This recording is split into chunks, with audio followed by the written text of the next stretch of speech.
What is good, you guys? We are back with another video. We's outside today working on the Miata. What? So I got some LED headlights. This man knows everything about electrical, so I'm low-key letting him take the reins on it. But yeah, we got this little, so apparently there's this little cover. You gotta take this off, and then there's 3 screws that hold the OEM housing in, and then once you get that off, basically just wire everything up. It's basically plug and play, I'm not gonna lie. As you can see, got that out. That's what we're working with right now. I'll update you guys as we go. I ain't gonna lie to you guys, I thought this was gonna be a lot harder than it is. The headlights I ended up getting are literally plug and play. You plug them bitches in and you put them bitches back on. And thank God they're LEDs, because last night I was driving, I was out with the boys mobbing, and I could barely see the street in front of me, I'm not gonna lie. So yeah, there's that. You got my dog having a heart attack in my room. But I mean, for everything that's happened with this car, it's not that bad. I guess I'll tell you guys exactly how I got into this mess. As you can tell, my name is RSX Alex, and I don't drive an RSX.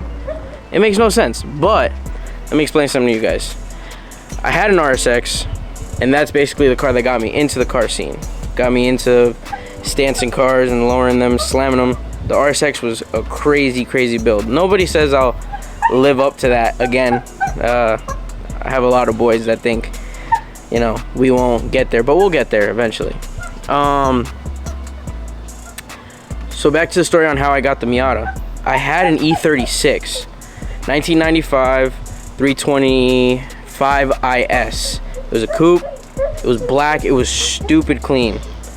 The guy that owned it before me, he was a mechanic. He ran a shop, and I actually got it while working at BMW. Funny enough, I love the car, but that car, big money pit, and I just had to get away from it.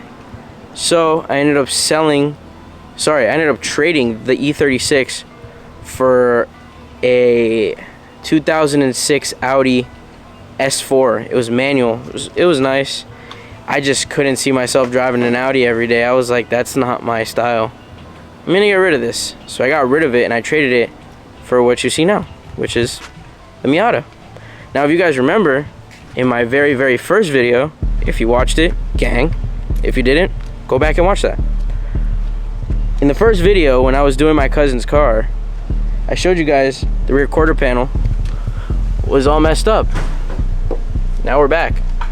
But I do need to replace this taillight, but clears are coming soon. Clears are coming real soon. And if you remember, I had a blue rear bumper. Got it paint matched. So I did that, and thank God I did that. Once I actually fixed everything on the car, now it's road legal. And what I mean by that is, the kid that ended up selling me, or well, trading with me for the Miata, he told me, bro, I'm driving from Homestead, don't worry about it. It's a rebuilt title, you'll be fine. I don't mind dealing with rebuilt titles. I know a lot of people wouldn't. I'm not one of those people. I can care less. I had an E90 that was a rebuilt title. The RSX was a rebuilt title. The Audi that I got was the only clean title car I've ever had. And I had a Mazda 3 that was also clean title. It was a piece of shit though. And this one ended up being a salvage title. I got screwed over so bad, I didn't know. After doing all the research of having to fix the car, finding parts, having to get invoices done, doing all that, me and homeboy that's working on the car up there, we took a drive down to Miami and we got everything situated. The dude that helped me out was really cool. Yo, if you're down in Florida and you end up grabbing a car from the junkyard or something, bro, Rebuild Masters in Miami, shout out to them, because they helped me big time. It was crazy. It was ridiculous. I didn't think we were gonna get through it, but we got through it. You know, it is what it is, you know. You live and you learn. That's what I always say. So what can you do? But now we actually got the Miata back on the road. The Miata actually goes outside sometimes. If I'm not driving the daily, I'm not driving the daily, I'm driving the Miata. But this car needs a lot of work. It needs so much work, and you guys are definitely gonna come along for the ride. I got suspension sitting in my room. I'm working on getting wheels this week. I'm still a little iffy on what wheels to get. A lot of boys are saying don't go 3-piece, and I really want some 3-piece wheels for this car. But then my biggest problem with this car is these stupid over fenders. If you do this to any of your cars and you don't do it right, like the kid that had this before me, go somewhere, please, because I cannot. This kid cut the original body panel, and it was just, it's horrible. It just looks horrible. So if I were to take these off, I would be screwing myself. I personally like the original, the stock body on these cars. I don't think the wide body looks good unless you do a molded wide body on the car. And obviously it's not molded. As you can see, he obviously drilled holes into the body of the car and riveted them on. We all know it's not riveted, but whatever, it is what it is. Yeah, I got a couple of boys though. We're trying to figure out how I can get rid of this without having to actually replace the entire fender, because replacing this fender is about $2 grand each fender. And what I mean by that is that if I actually get this replaced, I'd have to actually get it painted, and nobody wants to deal with that. I definitely don't. So we're probably gonna do over fenders on this car. Hopefully it comes out right, and then once we get all that situated, she's going to the ground. Because I ended up buying some cheap coilovers, but I did spend the money on springs. I ended up getting some Swift springs. I ended up getting 34Ks, and I know it sounds insane, or 36Ks or something crazy like that. Me personally, I just like the stiff ride. I wouldn't go washers like some people out there, but you know, if you go washers, you go washers. Me personally, I'm not that type of person.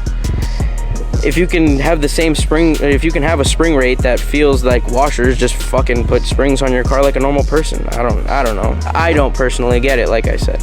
But yeah, let's see how Luigi's doing up here though. Oh, he's got one done, and I'm telling you, it looks so much better. OEM, and well, you can't see it because he's in the way, but you can kind of see it. Look at that. That looks so much better. And I know that the lighting outside is gonna, whoo, when we outside at night, it's gonna go crazy. But I'll catch you guys when they're both back on. All right, guys, we're back. It's basically finished. Like, when I tell you this was pretty easy, even though I wasn't doing it, I'm not gonna take credit for something I didn't do. He did it. Because I don't mess with electrical. Me personally, that's not my cup of tea. Now, this ain't no ordinary Miata.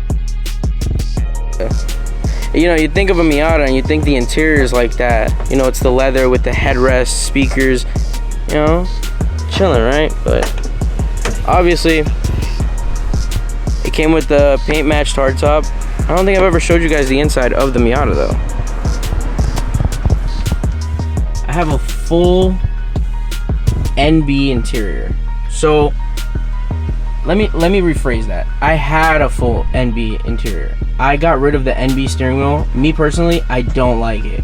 So I went with the whole NRG setup and black on black, because you can never go wrong with black. Oh, there's Nikki.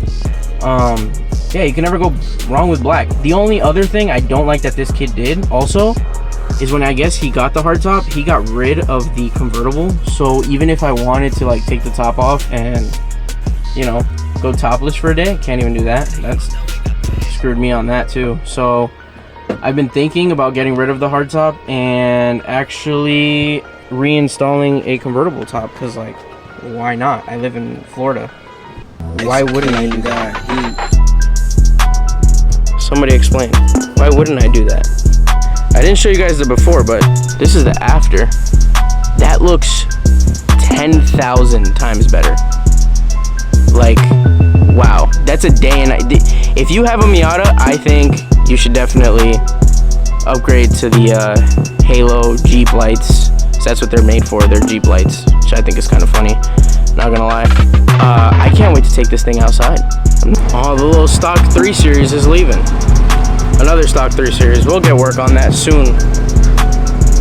So, y'all saw I put the new freaking headlights on the Miata because it needed it so bad. And then you got these OEM pieces of shit. If you have a Miata, you should definitely invest in the new headlights. But I don't want to say this is the end of the video, but if it is, y'all already know what to do. Like, comment, and subscribe. But it doesn't matter because I can say that in the video as many times as I want. I'm working on something behind the scenes. I'm working on something a little crazy for you guys because I don't even have 1,000 subs. But I am on the road to a partnership with a company. So stay tuned for that because I'm definitely going to have that link in the bio so you guys can actually go buy stuff and, you know, support your homie. But if this is not the end of the video, let's see where we're going. I don't know where we're going. Maybe I'll plan something out.